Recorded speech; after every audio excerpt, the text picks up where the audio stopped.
I love Shadowrun, on Genesis and on PC and on tabletop. It's certainly not on Xbox and not so much the Super Nintendo version, which is good, great even. I just don't have the same emotional connection to Paul Kidd's detective noir spiritual Nightshade successor. Personally, I prefer my RPG system adaptations to be of the non-linear sandbox variety. But of all the various video game incarnations, Sega's version is my favorite. And so, I have to share my top 10 reasons that I love Shadowrun for the Sega Genesis. Number 1. Whenever I play Shadowrun, I feel like a badass mercenary dominating the streets of Seattle. Of course, I've never been to Seattle, and I hear there's more rain than is depicted in this game. But the world it does paint is properly urban. In other words, it's dirty and depressing. Gangs in clown paint roam the street. Vampires lurk in the shadows. Citizens are rude, and privatized cops hassle me with an uncomfortable frequency. I don't know how accurately that describes real-world Seattle, but it certainly feels like Shadowrun. And more importantly, it doesn't feel like most other RPGs I've played. Number 2.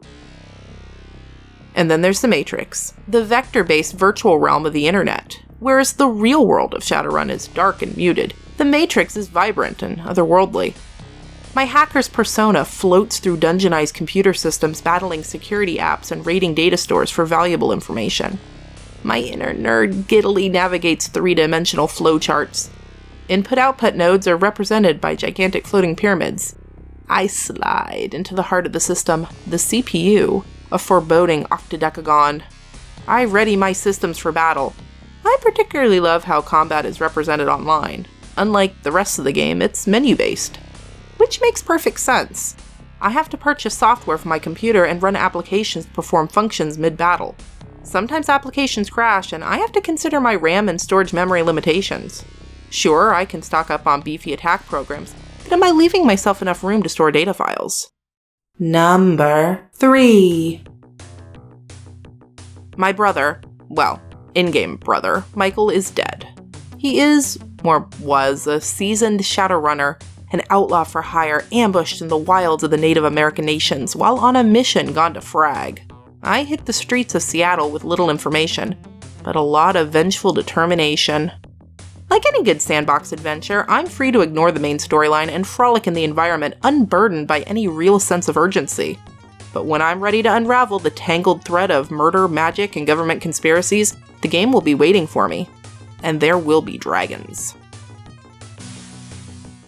Number 4. I think one of the reasons that I fell so hard for Shadowrun was its familiarity.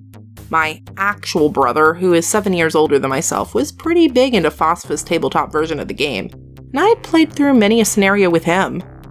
So Shadowrun on the Genesis was the perfect gift for us two kids to share, despite our age gap.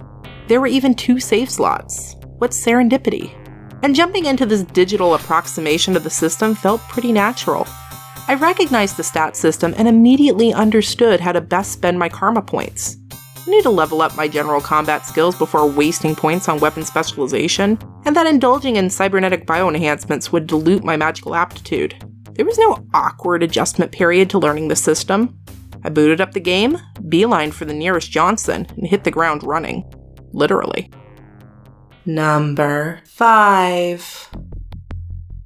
What I did come to learn over my many multiple playthroughs was how to expedite the adventure's initial hump.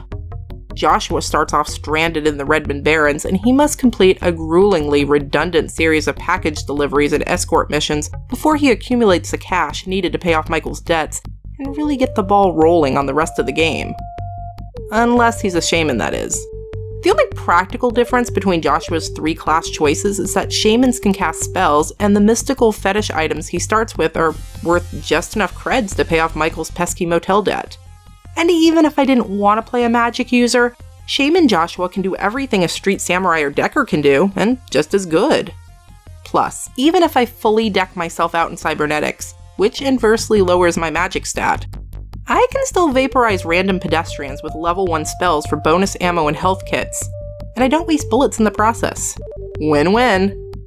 Number 6.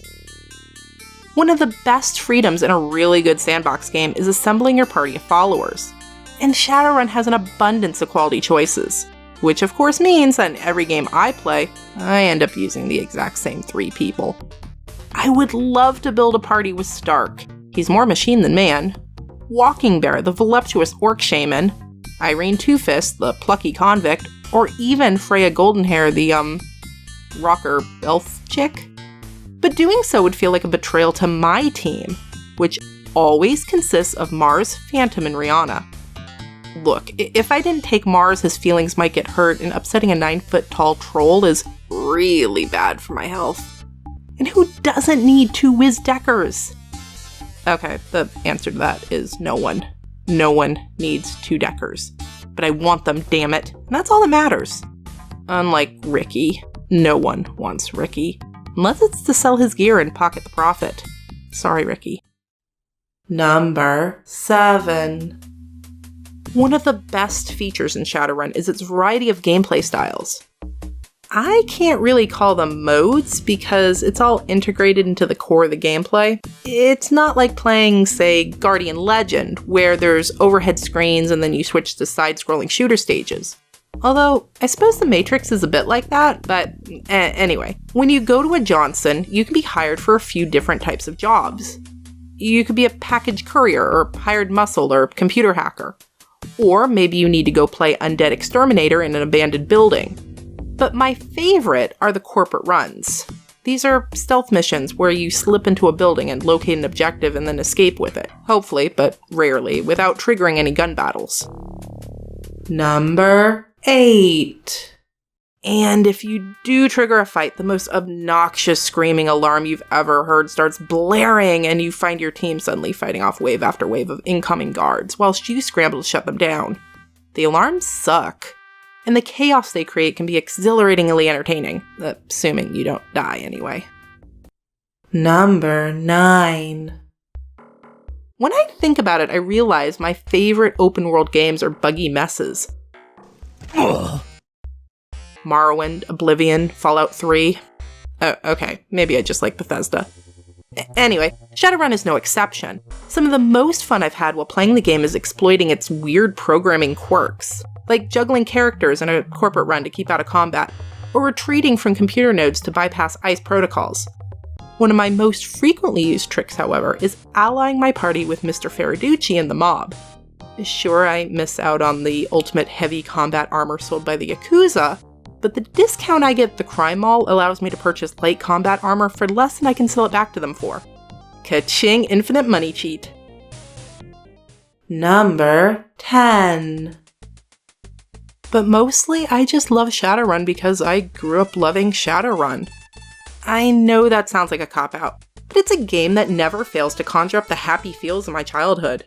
And I closely associate it with memories of gaming with my older brother.